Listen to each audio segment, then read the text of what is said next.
So, I'd like to light the chalice now. Here's our chalice. Sorry. Okay. Love is the spirit of this church, and service is its law.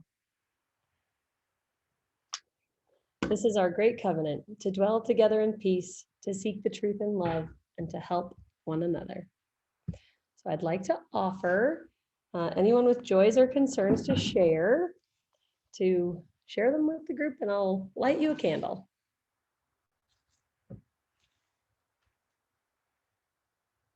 Okay.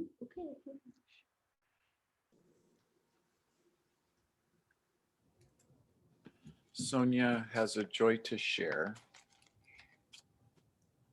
I learned how to make Mexican flowers. Oh, they're so beautiful.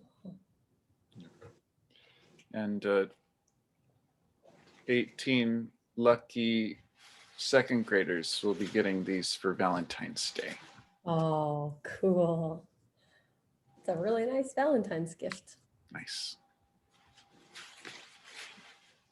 And I'd like to light a candle. Tomorrow is Katie Hogarty's birthday. So happy birthday, sweetie. And you know, I have to tell you that this person has brought so much joy and happiness to my life. And I don't know how she got to be so good, but she really is. So Katie, thank you for choosing me. I love you and happy birthday. Thanks, Mom. I love you too. He's cutting onions in here.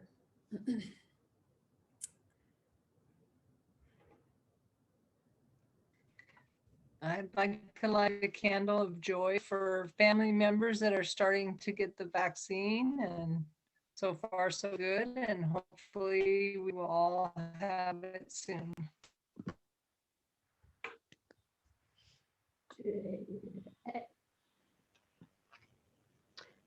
Can we light a candle for all the critters who hopefully will survive the snowstorm? And I always think about them when we're all huddled up inside and they have to be outside.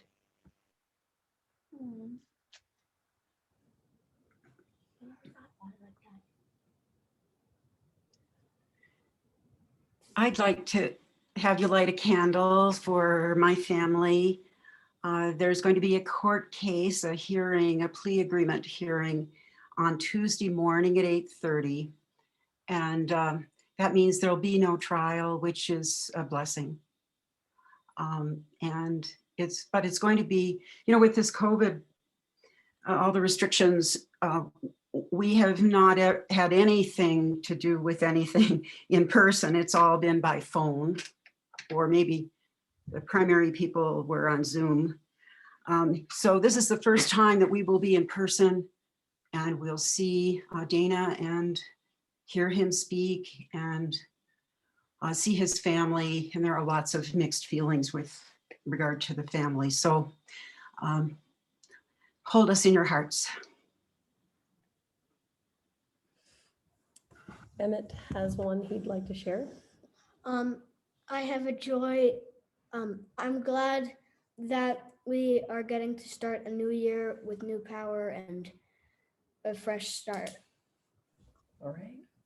Thanks, buddy. Got your candle lit. I'd like to light a candle for Harriet Elkington, who died this week. It was a member of our group, and she always had something wise to offer. Yeah. Was a wonderful person to have a conversation with. And Harriet was Jane Wall's mother. Yeah. Oh, Thank you for sharing, Jolene. yeah. Thanks for letting us know.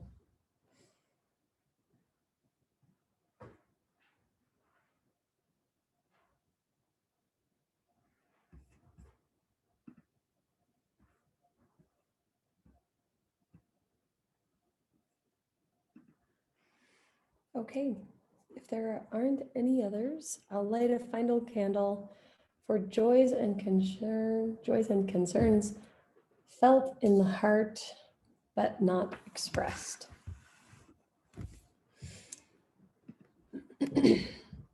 So this morning, we have a very special treat. This kid right here is going to share for us a little story for all ages. So with that, if you have any kids in the room, hey, there's Naomi and Sonia's in there somewhere. So have a little kid time. Hey, you guys. Emmett wants to read you a story, and it's on the theme of generosity. So listen carefully if you can find the theme of generosity in this and think about the meaning. Are you ready, Emmett? I'm ready. Okay. I'll scroll for you, buddy. Once upon a time, there was a teacher named Sophia. Sophia had been a teacher in her town where she lived for so long that she first had in her class grew up and had kids of their own and sent them to her class too. Nearly everybody in the town knew Sophia and loved her because not only was she an excellent teacher, but she was also very kind. One day, Sophia got to work. She found a note on her desk. The note read, "Dear Sophia, I will be around tomorrow. I wonder if I might stop by your house for tea tomorrow afternoon. Your friend, God." At first, Sophia thought it was a joke. But the more she thought about it, she realized that if it was a joke, it wasn't a very funny joke. And she couldn't think of anybody who would make a joke on her like that. Then she thought, what if it wasn't a joke? What if God actually was coming to her house tomorrow afternoon? Sophia thought she should get ready just in case. On her way home from work, she stopped by the store and bought one of those mats people put on their porch that says in big letters, "Welcome." When she got home, she cleaned her house from top to bottom. She brought in fresh flowers from the garden and then put them in a vase in the living room. She cleaned and added and cleaned until everything was sparkly. In the morning, Sophia realized that she didn't know what God liked to eat. So she baked bread and made a casserole and fruit salad and baked some cookies too. And what about the tea? Did God like hot tea or iced tea? She thought she meant to bake both. And what if God's favorite thing in the whole world was lemonade? She thought she should make some of that too. She was so nervous. She didn't know what to expect. Just then there was a knock at the door. Sophia's heart went pat, pat, pat. She took a deep breath, opened the door slowly, and on the other side was the mayor of the town. She was confused. "Hello, Sophia. I was walking by and smelled delicious baked bread." Sophia said, "I'm so glad you're here. Come in, come in. I'm expecting a very important visitor who you might want to meet. Please, come in and make yourself at home." Sophia and the mayor sat having a nice discussion when there was a knock at the door. Sophia's heart went pat, pat, pat. She took a deep breath, opened the door slowly, and on the other side was a group of children from her class. "Hello, Miss Sophia. We were walking by and noticed the smell of fresh baked cookies." Sophia said, "I'm so glad you're here. Come in, come in. I'm expecting a very important visitor who you might want to meet. Please come in and help yourself to some cookies." The children were giving the mayor some much needed advice when there was a knock at the door. Sophia's heart went pat, pat, pat. Deep breath, open door. It was the entire Women's Covenant group from the church. She was confused. "Hello, Sophia. We heard the tea kettle and laughter and thought you might be having a party." Sophia said, "I'm so glad you're here. Come in, come in. I'm expecting a very important visitor you might want to meet. Please come in and make yourself at home." In the afternoon, people stopped by Sophia's house, lured by the yummy smells and happy sounds. The townspeople filled her house upstairs and downstairs and overflowed into her backyard and front yard. As they got hungry, they made dinner together and ate as the sun set and the moon rose. It was a great party. People were playing games and telling stories and baking and playing and baking and playing music and talking together. Sophia had such a nice time that she completely forgot about her very important guest. Even as she waved goodbye to her friends at the end of the night, she felt only content at having such a lovely party. In the morning, she thought, though Sophia woke up and remembered everything, she was confused. Whatever had happened to God?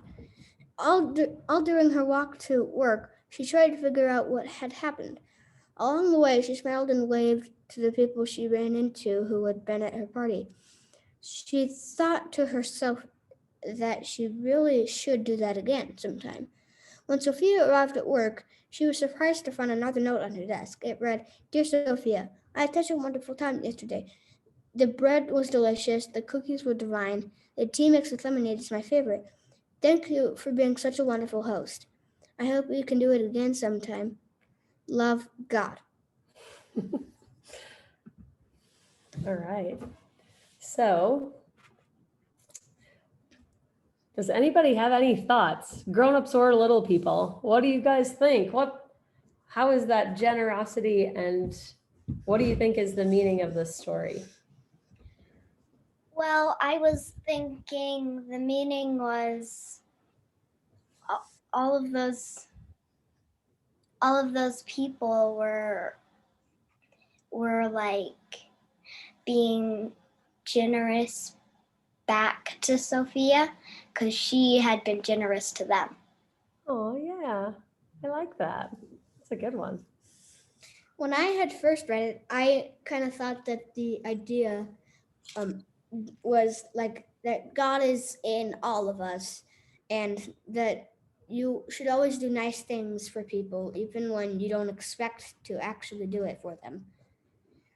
I like that. I like that a lot. Anybody else want to weigh in?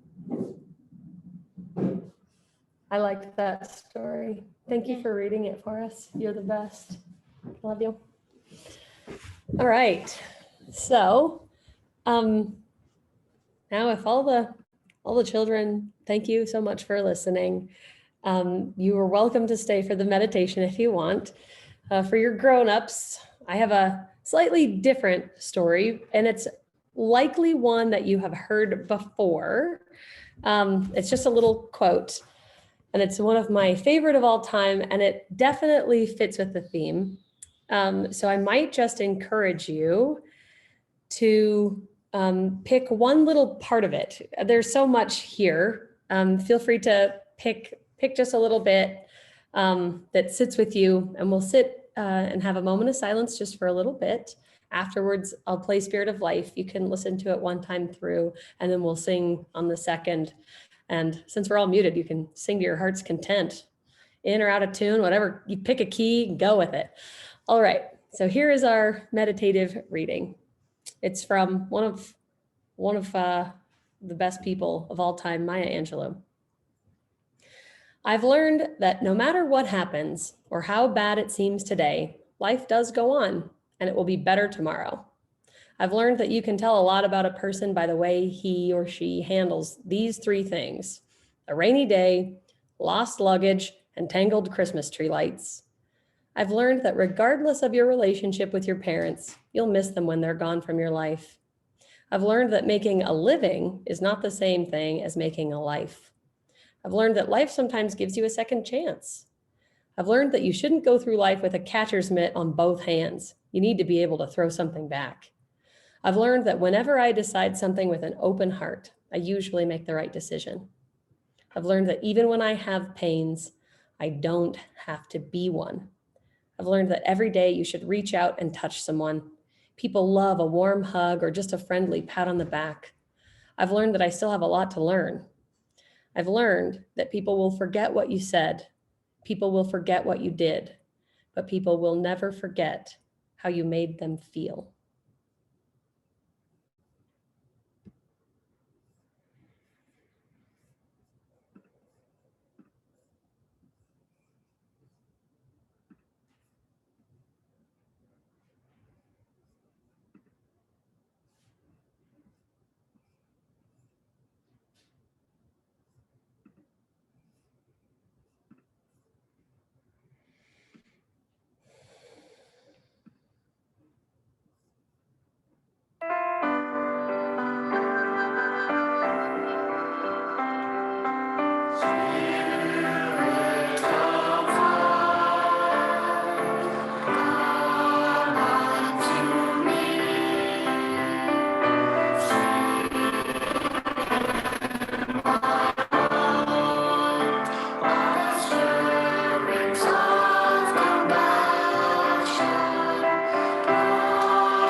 All right. So the message today is for me. I'm going to start it out. And I went for irony in the title, and I think you'll understand as we go along why it is a little bit of irony. The title of my talk is Generosity in a Cold World. So here are a few things I learned as a grade school kid. See if you can spot the commonalities. The Brontosaurus is the tallest of the dinosaurs. That dinosaur and all of its dino pals were killed off by a huge volcanic eruption. Pluto is our 9th planet. King Tut was murdered. Humans have far more complex genes than any other of the lower species. The universe is expanding and getting colder. Anybody can guess the theme? Are any of those true? Not a single one of them is true. Good job. I see all of my astute students out there nodding and seeing the theme there. As more evidence is gathered throughout time, our assumptions and even our scientifically tested theories are subject to change. So in that little list, the Brontosaurus turned out to be the same species as the Apatosaurus, which is in fact the tallest. No, not quite. It's the 2nd tallest. And all of the dinosaurs, including that one, were decimated by the meteor that struck at Chicxulub. Pluto doesn't count anymore. Dwarf planets apparently don't make the cut, revolve in peace. King Tutankhamun was actually a victim of inbreeding and birth defects. It's kind of a bummer. Humans have 46 chromosomes. You can compare that to a fern plant. Hey, I have one right over there, which has 128 chromosomes, or a mantis shrimp, which has 88. And lastly, the universe is in fact expanding. That's true, but it's also getting warmer. Say what? That last little nugget of information may seem counterintuitive. You think, oh, things expand out, it spreads. Imagine spilling your hot coffee across a surface. It's going to cool off a lot more quickly than if you keep it in your little mug all packed together, right? But it's true. The universe is really heating up. All this time in my pretty cynical mind, I've been thinking, expansion, cooling, yeah, that makes sense. We're living in a cold and cruel world. It just keeps getting colder and crueler as we move away from actual true human connection and expand into our fake electronic lives. Yeah, expansion and cooling. Thanks a lot, entropy. But that's actually just not happening. Take that, cynical mind.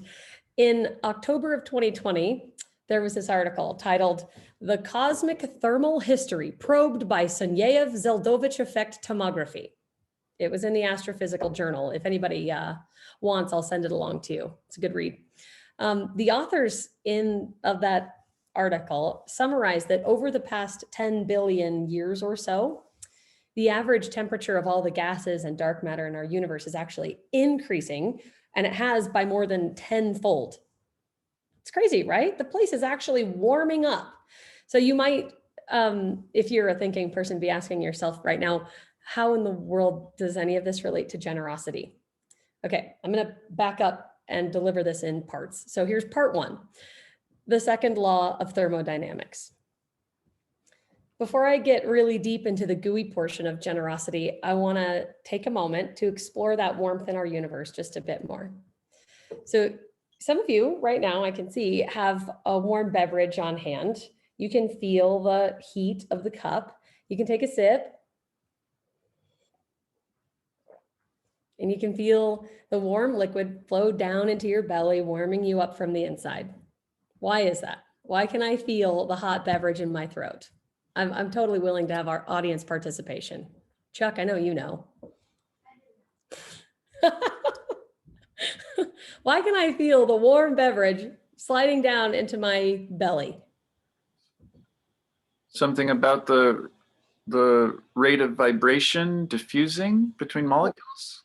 I mean, yes. Yeah, I would have even gone for a simpler explanation, but you're right on. All right. So yeah, it's really the differential, right? The differential between the hotness of my coffee and I think 98.6 degrees is pretty warm in my body, but the coffee is even warmer. So I can feel the difference in the temperatures, right? So Rudolf Clausius, he's a German physicist, and he wrote a very aptly named statement titled The Clausius Statement. And here's how it goes. Heat cannot ever pass from a colder body to a warmer body without some other change connected therewith occurring at the same time. So to put that into plain English, heat energy only moves from warmer areas to colder areas unless it has outside help. You might be thinking, wait, refrigerators. Well, refrigerators move cold to warm, but only through, refrigerants and a lot of energy pumped in. So if you are still not really seeing the connection to generosity, I am getting there, I swear. Here's part 2, turning the other cheek.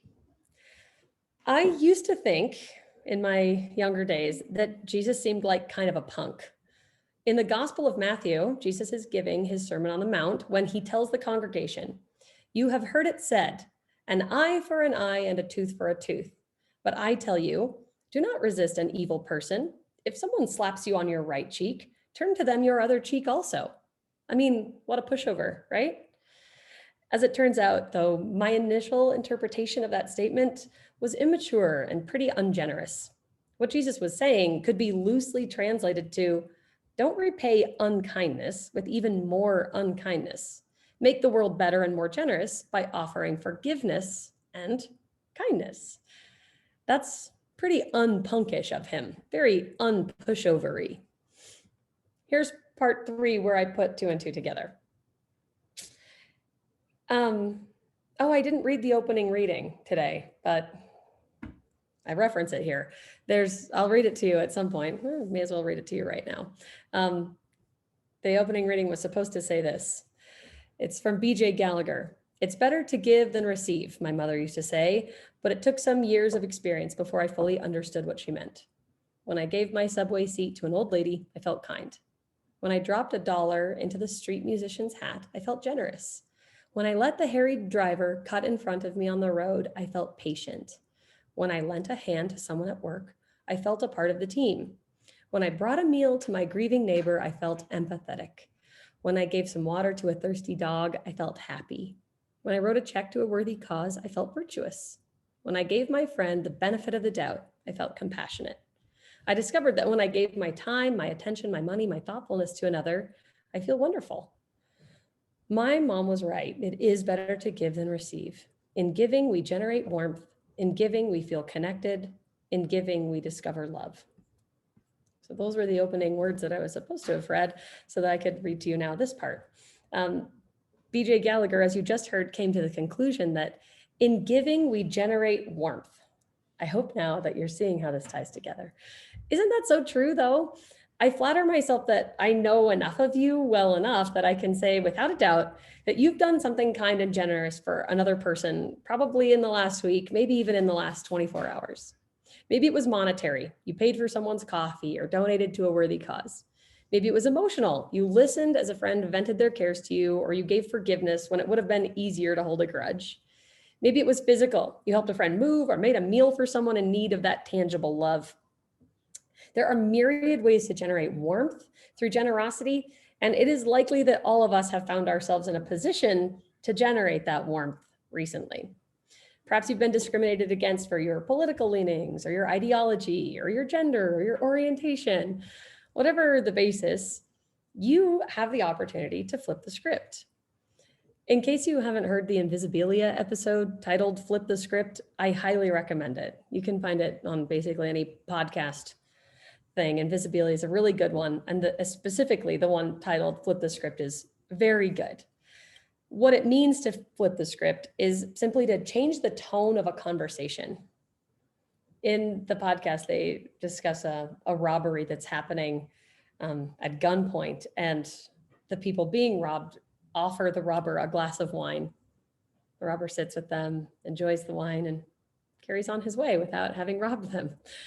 Now, that's a pretty extreme way to flip the script, but That's just what it means, is to change the tone of the conversation.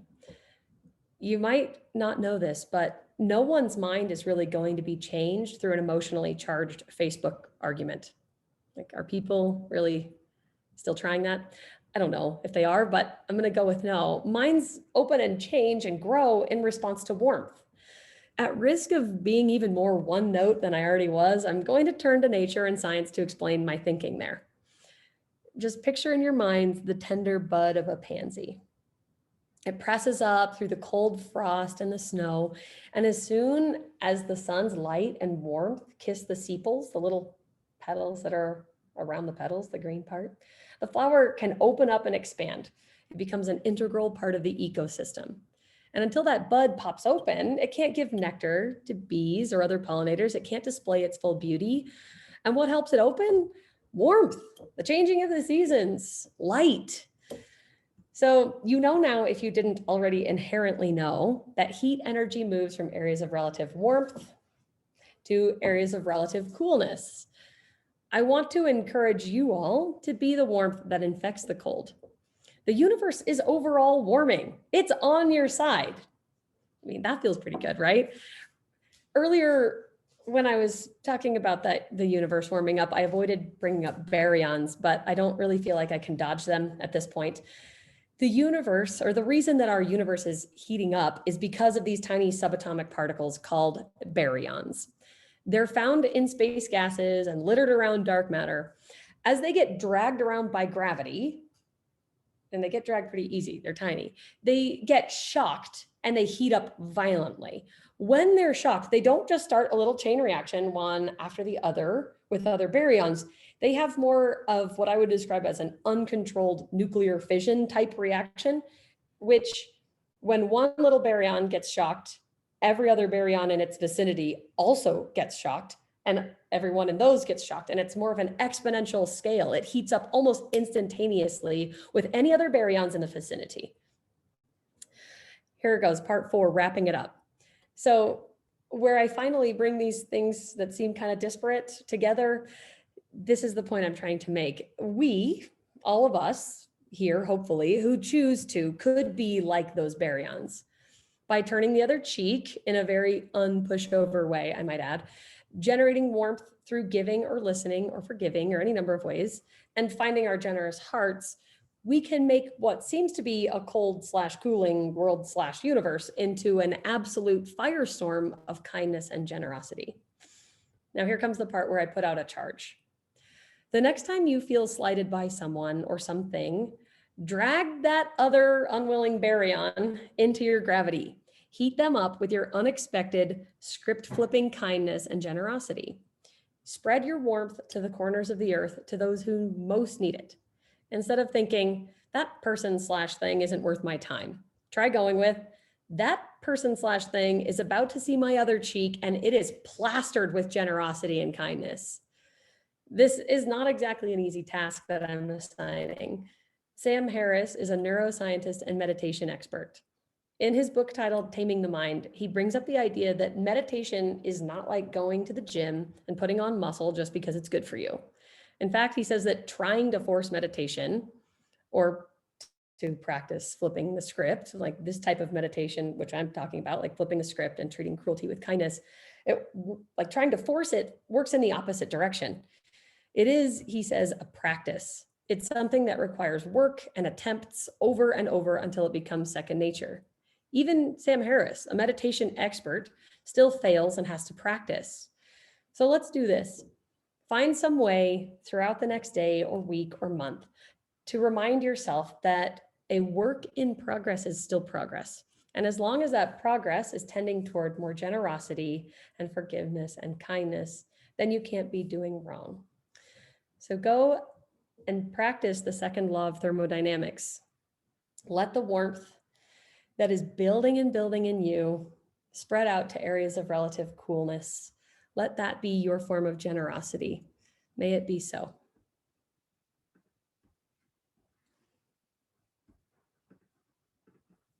Here's our hymn. Come sing a song with me.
So there are many ways to participate in the offering.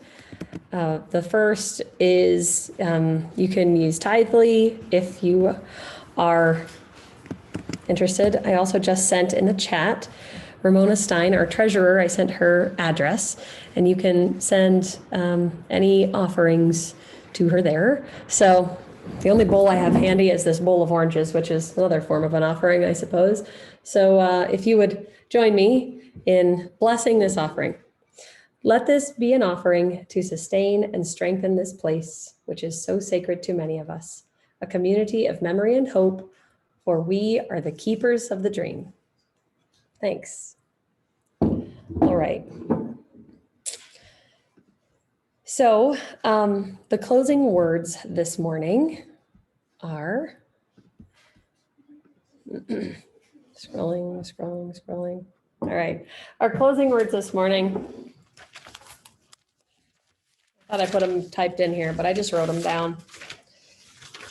Our closing words are from Rumi, and I think it fits after getting a little bit weird with the pansy analogy here. The ground's generosity takes in our compost and grows beauty. Try to be more like the ground. Okay, so with that, I would like to open up the floor for discussion if there is any.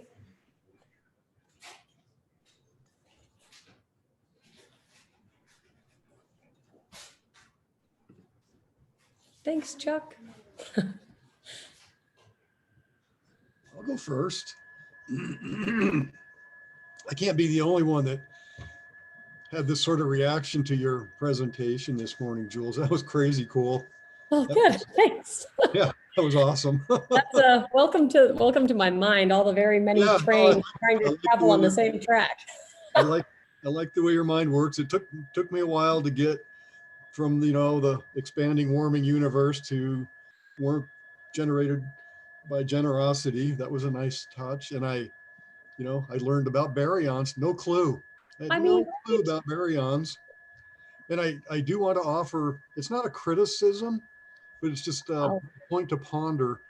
Please. I've been under the sort of the belief that dinosaurs kind of went away because of the meteor that landed in Mexico.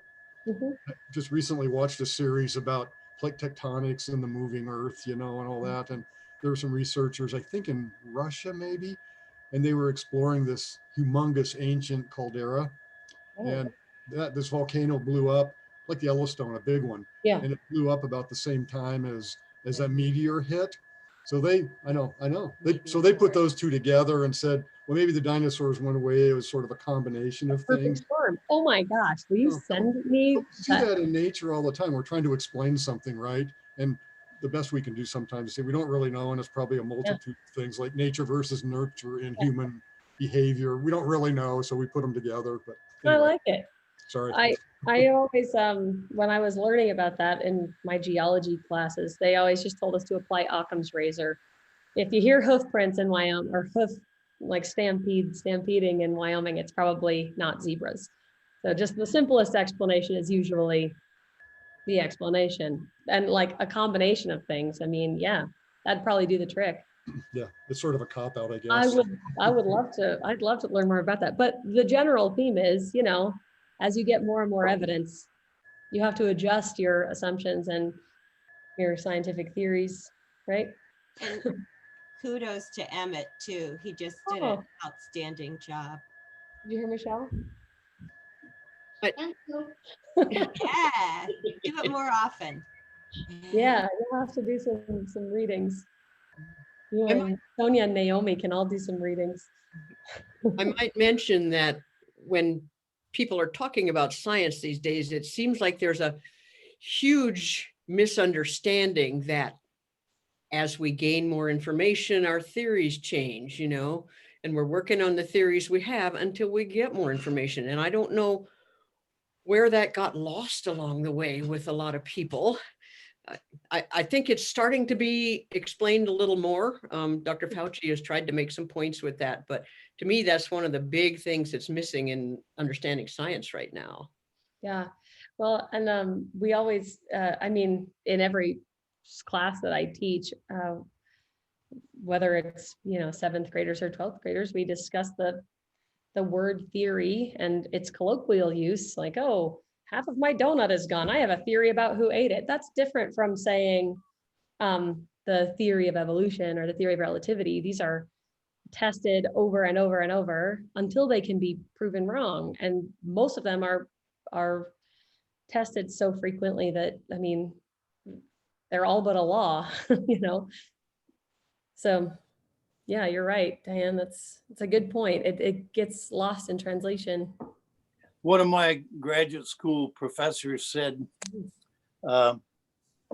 theories are made to be disproven.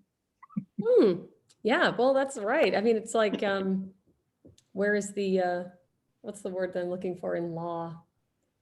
The proof or the, what is, I can't think of what I'm trying to say. It's the burden of proof, right? The burden of proof is on the scientist. You gotta prove it right, because you can't just say it's right. You have to keep trying to prove it wrong. And that's what. But after you've tried and tried and tried, you have to accept that this might be true, you know.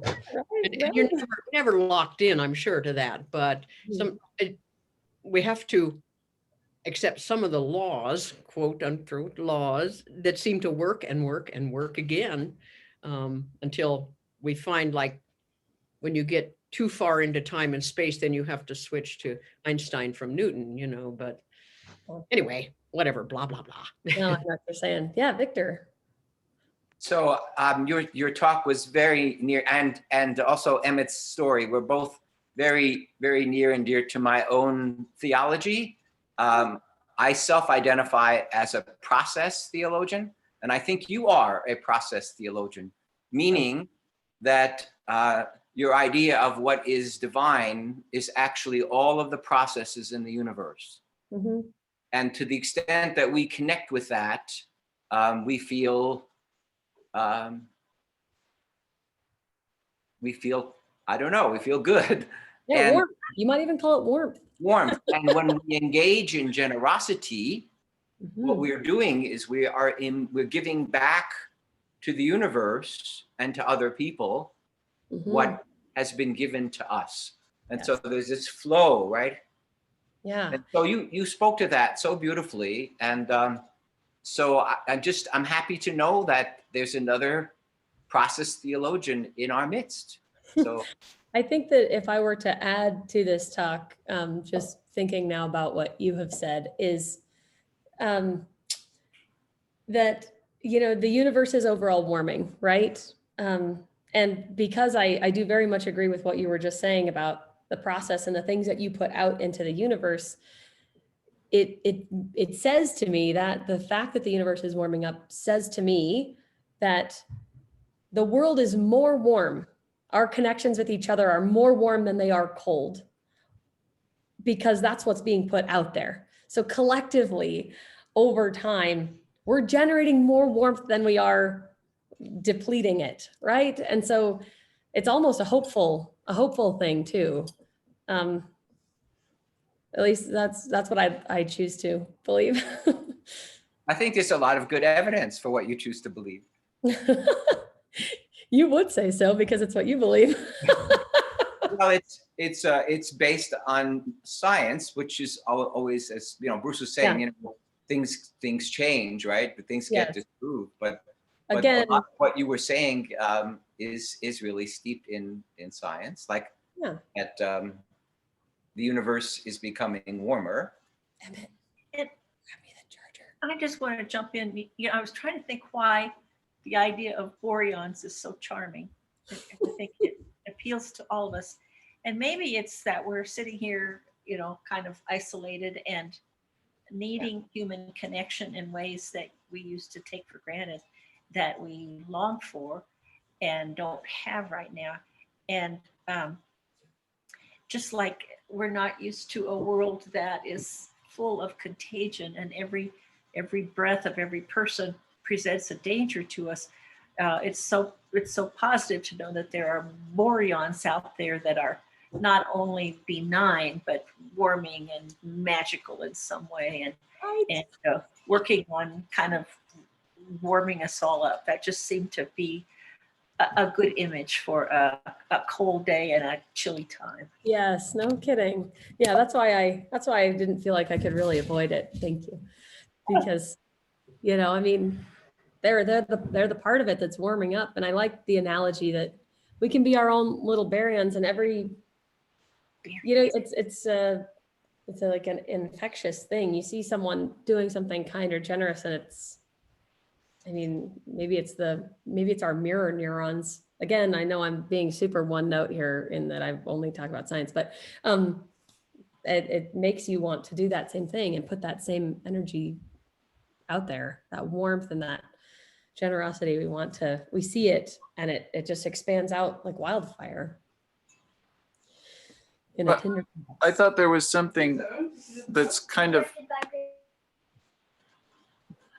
I thought there was something really interesting about, you brought up Jesus's idea of turning the other cheek, and you used a lot of science. And I guess like what is clicking for me is this idea that like Diane said, science centers doubt, that we have to constantly check what we believe. And even when it appears to be a law, like if the evidence starts to say something different, then we're going to shift our understanding based on the evidence. Just like with, our belief was that the universe is going to be cooling and cooling, but if the evidence starts to show something different, then we're going to figure out how it was that we're wrong. That this idea of turning the other cheek is maybe it's like kind of the philosophical seed from that generation of thinkers, 2000-ish years ago, that started to say, we've got to look beyond,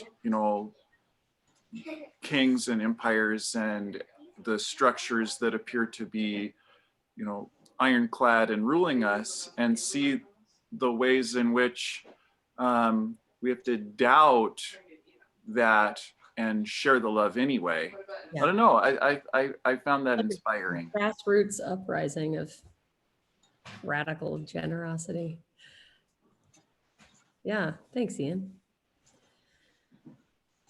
Things to ponder. Ian? Hello. Oh, go ahead. Ian, just kind of thinking about what you just said, and sort of this idea of, science, it's basically about doubt in many ways. And I just was thinking, can sort of apply what you were talking about to human relationships too. And I'm thinking about that in terms of this idea of emotional intelligence, where, kind of the basic notion is that, if something elicits a reaction in you, or an emotion, anger, or something that you're not happy with, you think about it, you parse it out, you try to understand, why am I really thinking this, not just going with the flow. And it's like, it's always because of the meteorite, it could be other things as well. And trying to figure that out. I don't know if that makes sense. I've just been re-exposed to that idea of emotional intelligence several times over the last couple of weeks. And I just find it fascinating, because it's really just an introspection of your reactions, and what's motivating you to react this way to some external event or some external input from somebody. I don't know, probably doesn't make sense, but what you said triggered that in me. So thank you for that. Agreed. That's good. Hey, Jules. Yes, sir. That was excellent timing for me. Thank you. Oh, good. Thanks, Cal. And a lot of what I would add has been added, but I like, I'm gradually finding myself, at least some of the time, being more curious than irritated when I'm talking to somebody who I really, really disagree with, or is kind of frightening. And it's amazing how quickly just a little tiny drop of that elixir of curiosity, which plays into the science thing, makes a difference. Uh, it kind of fits with what Bill was talking about too, because if I'm curious, it's just sort of a general feeling, and I start seeing things in myself that are reacting, and the fact that I'm reacting for pretty much the same reason that other person is reacting. We're scared and it's hard, and that the, you know, connections are warm, and what we're, boy, sometimes the best I can do is disconnect, and there's just nothing warm about that. Yeah. Sometimes it briefly short-term beats the alternative, but that was just, I really love the way you put that together, and really reinforces I've just really been trying to talk with people more. I mean, certainly not just people I agree with. And Yes. I think that it certainly makes a difference for me. I'm really glad to hear. And I think it does every time you connect on a level other than we both agree that everybody else is wrong and bad. Yeah. Well, I want to highlight something that you just said about curiosity and approaching people who think differently from you with curiosity instead of with annoyance, or and that is such a meditative practice. You know, I was talking with someone just the other day about, like, oh, during a workout, instead of thinking like, oh my gosh, it's so hard, I'm so exhausted, just actually sitting with the feeling of my legs are tired, and just sitting with it and knowing that it's temporary, and looking at it almost like you said, disconnected. It's possible to connect with someone by disconnecting your emotions from the interaction and just examining them. It can make you more patient, it can make you more accepting, tolerant, whatever words you want to use. And isn't that the goal? Because if all I did was talk to you all day, Cal, I would feel pretty darn great, because I would think, yeah, yep, I'm pretty much right about everything. Seems like just confirmation bias here, right? But we don't challenge ourselves when all we talk to are people that inherently agree with us. We generate warmth and we create connection by like I said, flipping the script and making it so that, like, if someone is mad at you for a way that you think, or a way that you are processing something, to say, you know, to, instead of arguing, to say, you know, tell me more about that, and to actually connect. That's where it's at, man. You're a good example of that, Cal.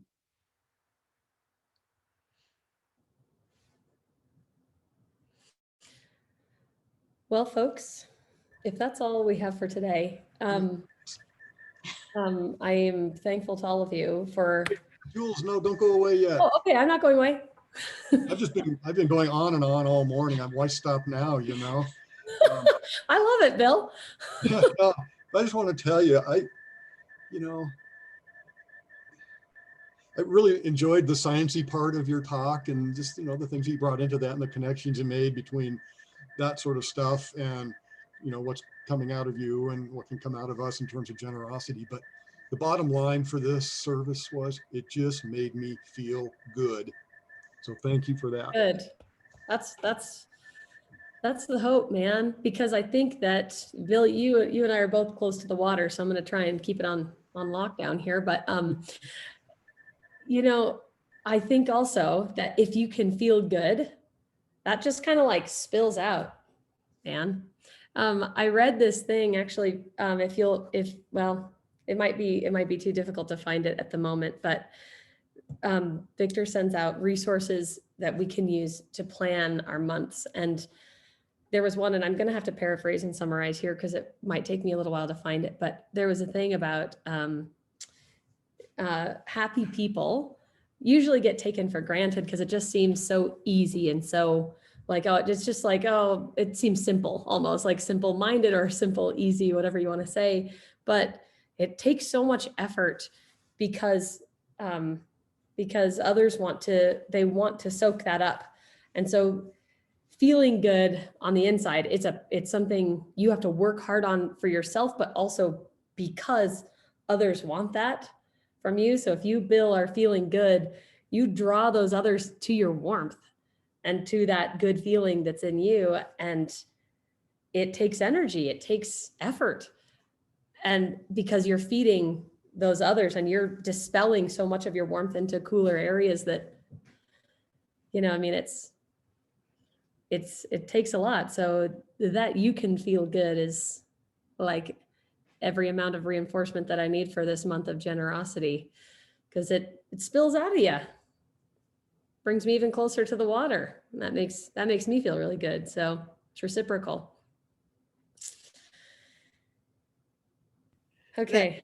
That just makes me think, Jules, that gatherings like this maybe are where we kind of rekindle some of that and get warmth back and forth to each other. So then we can go back out with people that don't feel quite the same or don't have as much warmth. I appreciate all you guys. I'm really glad I found this group.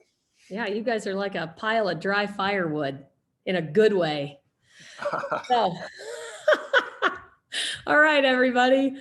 On that weird note, we extinguish this flame, but not the light Of truth. of truth, the warmth of community, Warmth of hospitality. Yeah, go ahead. The or warmth the of fire of commitment. and fire. We carry in our hearts until we are together again. Thanks for having my back on that one. All right, you all, I hope that you have a beautiful week. Go find all the ways to spread your warmth and be that pile of dry firewood.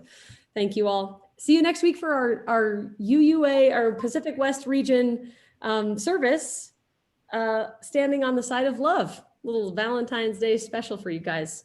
Our morning music will probably be something like Barry Manilow. All right.